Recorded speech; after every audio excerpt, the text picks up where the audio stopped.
हर खबर पर होगी आपकी पकड़। डाउनलोड कीजिए एबीपी लाइव ऐप।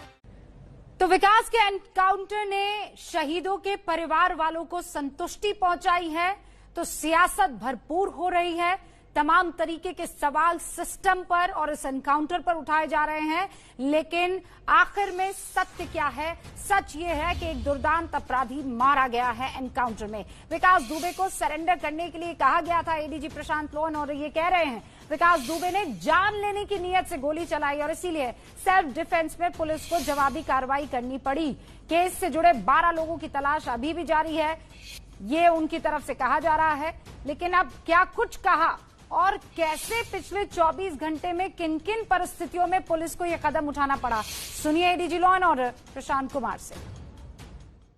थाना चौबेपुर पे दिनांक 30/7/2020 को पंजीकृत मुकदमा अपराध संख्या 192/20 धारा 147, 148, 149, 302, 307, 394, 120B तथा 7 CLA एक्ट जो 8 पुलिसकर्मियों के शहीद होने से संबंधित है में वांछित मुख्य अभियुक्त विकास दुबे,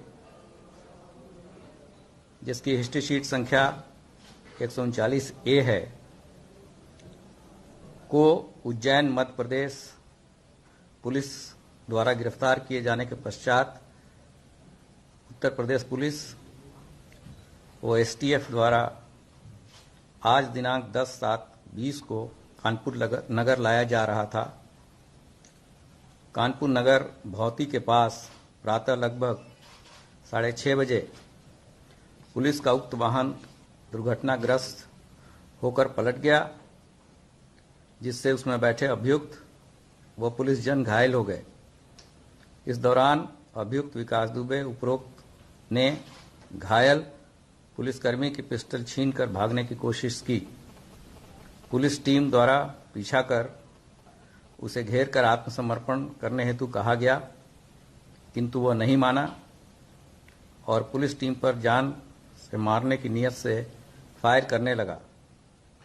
पुलिस द्वारा आत्मरक्षार्थ जवाबी कार्रवाई की गई, जिसमें वो घायल हो गया, जिसे तत्काल ही इलाज हेतु अस्पताल ले जाया गया, जहां इलाज के दौरान अभियुक्त विकास दुबे की मृत्यु हो गई। उस घटना में 4 पुलिसकर्मी घायल हुए हैं। इसके अतिरिक्त STF के 2 कर्मी घायल हैं। उक्त अभियोग में कुल 21 अभियुक्त नामजद थे तथा 60 से 70 अन्य अभियुक्त थे। उनमें से 3 को गिरफ्तार किया जा चुका है, 6 अभियुक्त मारे जा चुके हैं तथा 120B के अंतर्गत 7 लोग जेल भेजे जा चुके हैं। अभी इस केस में जो वांछित अभियुक्त हैं उनकी संख्या 12 है, जिन पे विभिन्न स्तर का इनाम घोषित है। तो 24 घंटे के भीतर विकास दुबे पकड़ा भी गया और मारा भी गया। आपको विकास दुबे की अंत कथा अब जाननी चाहिए कि कैसे 24 घंटे में गिरफ्तारी से एनकाउंटर तक क्या कुछ हुआ है। तो कल गिरफ्तारी हुई, सुबह 7 बजे विकास दुबे उज्जैन के महाकाल मंदिर में पाया गया। आज सुबह 6:30 बजे के करीब कानपुर के पास वो आया।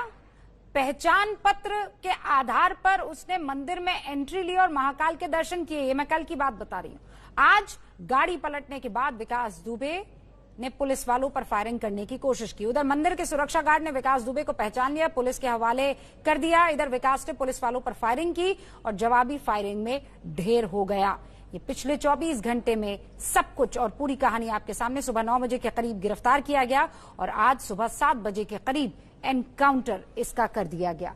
जगह जगह से रिएक्शंस आने लगे हैं, जगह जगह से कुछ इस एनकाउंटर पर खुशी जाहिर कर रहे हैं तो कुछ बाकायदा सवाल उठा रहे हैं। जैसे अखिलेश यादव, जो ये देखिए, ये जो तस्वीरें ये पोस्टमार्टम के लिए ले जाती हुई तस्वीरें हैं विकास दुबे की। अभी उसका कोविड टेस्ट भी होगा, बाकायदा पोस्टमार्टम होगा, ये पता लगाया जाएगा कि गोली कहां लगी, क्योंकि देखिए, जब भी आपको ऐसे किसी भी अपराधी को पकड़ना होता और पकड़ने की नीयत से गोली चलाने के कुछ नियम है। आपको निचले हिस्से में गोली चलानी होती है और कहा यह जा रहा है कि विकास दुबे के ऊपरी हिस्से में गोलियां पाई गई है। बहरहाल हमें पोस्टमार्टम का इंतजार करना होगा, उस रिपोर्ट का इंतजार करना होगा। कोरोना रिपोर्ट आने के बाद पोस्टमार्टम होगा। यह क्लियर है 171 घंटे के बाद गैंगस्टर मारा जाता है। ये कानपुर नरसंहार के बाद लगातार 10 राज्यों की पुलिस के हिट लिस्ट में था और आखिरकार इसका एनकाउंटर हो गया। वो भी तब जब एसटीएफ के जो अधिकारी हैं वो इसे उज्जैन से कानपुर ले जाने के लिए रोड के सफर पर निकले थे। कानपुर रेंज के आईजी से मेरे सहयोगी जैनेन्द्र ने बात की है। जरा उनकी इस बात को सुनिए, उनके बयान को सुनिए। विकास दुबे के एनकाउंटर के मसले पर बात करते हैं आईजी मोहित अग्रवाल जी से। सर, एनकाउंटर पर सवाल खड़े हो रहे हैं। देखिए, बहुत ही ये साहसिक मुठभेड़ जो है, ये करेजियस मैं कहूँगा, कानपुर पुलिस की और एसटीएफ की ये संयुक्त कार्रवाई जो हुई है, बहुत ही दुर्दांत अपराधी जो है, जिसके ऊपर इतने ज्यादा मुकदमे थे 60 से ऊपर, और 8 पुलिसकर्मियों को जिनकी हत्या इसने की थी। तो जिस प्रकार का दुर्दांत और ये अपराधी था और ये मुठभेड़ में आज ये मार गिराया गया है, तो मैं पूरे कानपुर पुलिस की और एसटीएफ की टीम की मैं आपको बहुत बहुत मैं बधाई दूंगा कि उन्होंने एक नजीर पेश करने वाला और एक ऐसी साहसिक मुठभेड़ की है जिसका जो है अन्य अपराधियों पर भी निश्चित रूप से एक प्रभाव जाएगा। पुलिस जिंदाबाद के नारे तो लगा रही है पब्लिक, लेकिन कई जानकार सवाल खड़ा कर रहे हैं पूरे घटनाक्रम पर। क्या विकास दुबे को हथकड़ी नहीं लगाई गई थी कि वो भागा? गाड़ी जिस अवस्था में गिरी हुई थी, सिर्फ एक शीशा टूटा हुआ था। तमाम सवाल खड़े हो रहे हैं उस सीन को देख करके जहां पर एनकाउंटर का दावा है। देखिए, जो लोग मुठभेड़ में सम्मिलित रहते हैं, जो एक्चुअल में गोलियों का सामना करते हैं, वही लोग जो हैं इन परिस्थितियों को समझ पाते हैं और बहुत ही ये साहसिक मुठभेड़ में कहूँगा जो। लेकिन सब तमाम कई विपक्ष के नेताओं की तरफ से कहा जा रहा है कि सरकार नहीं पलटी, सरकार को पलटने से बचाया गया। तमाम तरह से सवाल खड़े किए जा रहे हैं। कहा जा रहा है पापी का तो अंत हो गया, लेकिन राज दफन हो गए। इन सवालों पर क्या जवाब देंगे? इन सवालों का मेरे पास कोई जवाब नहीं है। बहुत ही, मैं बार बार यही कहूँगा, बहुत ही ये एक ऐसा कार्य हमारे पुलिसकर्मियों ने किया है कि अपनी जान की बाजी लगा करके उन्होंने इस अपराधी को, जो भाग रहा था वो गोलियां चलाता हुआ, अगर थोड़ी सी भी चूक होती तो ये अपराधी हमारे हाथ से निकल जाता। जो अपराधी उज्जैन में वहां मंदिर के गार्ड को आत्मसमर्पण कर देता है, सर वो एसटीएफ के जवानों के सामने गोली क्यों चलाएगा? सर ये सवाल है सर, प्लीज। ये तो वही जानता है ऐसा क्यों करा उसने। तो आप पुलिस अधिकारी मोहित अग्रवाल को इस वक्त आईजी को सुन रहे थे। उन्होंने कहा कि ये बहुत ही साहसिक मुठभेड़ थी और ये तस्वीरें आप देखिए, 24 घंटे में उस काली पॉलीथीन में लिपटा हुआ विकास दुबे का शरीर आपको नजर आ रहा है, डेड बॉडी नजर आ रही है। लेकिन एबीपी न्यूज कुछ सवाल कर रहा है और वो सवाल हम आपके सामने भी रखना चाहते हैं। अगर विकास दुबे को भागना ही था तो खुद गिरफ्तारी उसने क्यों दी? इतनी सुरक्षा के बावजूद लंबी दूरी तक घायल विकास गोली चलाते हुए कैसे भागा? इतने कुख्यात अपराधी को क्या हथियार लूटकर भागने के लिए खुले हाथ बैठाया था, यानी हथकड़ी नहीं लगाई थी? भौती में ही प्रभात मिश्रा और भौती में ही विकास का एनकाउंटर महज इत्तेफाक है क्या? क्योंकि दोनों में महज आधा किलोमीटर की दूरी है उस स्पॉट में। विकास दुबे एनकाउंटर को लेकर ये वो तमाम सवाल है जिनका जवाब तो देना होगा। उज्जैन में निहत्थे गार्ड ने पकड़ लिया और एसटीएफ के कमांडो इसे संभाल नहीं पाए। क्यों ऐसा हुआ? क्यों इस दुर्दांत अपराधी को हथकड़ी में नहीं ले जाया गया?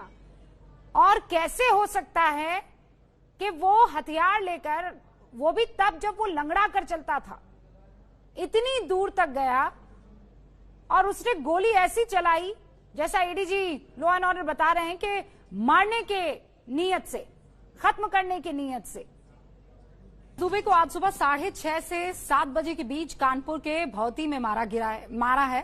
एनकाउंटर जिस जगह हुआ वहां हुआ कैसे, कैसे गाड़ी पलट गई और किस इलाके में विकास ने भागने की कोशिश की, कहां से शूट करने की कोशिश की, कैसे पुलिस के फिर वो हत्थे चढ़ा, इन सारे सवालों का जवाब एनकाउंटर वाली जगह से मेरे सहयोगी ज्ञानेंद्र तिवारी ने एक रिपोर्ट तैयार करके देने की कोशिश की है।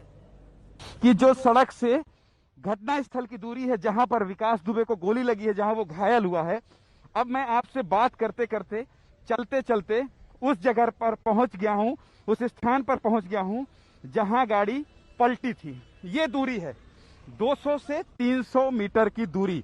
एक बार फिर से ये जगह है जहां से रूबिका गाड़ी को उठाया गया है और वहां से मैं लगभग 2 से 3 मिनट में, अगर कीचड़ ना हो और इस तरह का पानी ना भरा हो तो मैं उससे भी जल्दी आ जाता। तो आप ये समझ सकती हैं कि कितनी दूरी थी मुझे यहाँ से इस जहाँ गाड़ी पलटी थी उसको तय करने में कितना वक्त लगा। और जहाँ पर अब भीड़ दिख रही है आपको, जहाँ अभी भीड़ दिख रही है वही भीड़ है जहाँ पर विकास दुबे घायल हुआ है। तो ये बहुत ज्यादा डिस्टेंस नहीं है, ना तो विकास दुबे छिपा है, ना तो कोई एनकाउंटर जैसी स्थिति दिख रही है कि बहुत ज्यादा मुठभेड़ घंटों चली हो और 4 लोग घायल हो गए। लेकिन पुलिस जो कह रही है उसे मानना पड़ेगा। देखिए, उज्जैन के शिप्रा नदी में वहां किनारे पर बना जो रामघाट है, वहां गुरुवार को विकास दुबे एक इनोवा गाड़ी में देखा गया था। वो विजुअल्स भी हमारे पास हैं, देखिए आप।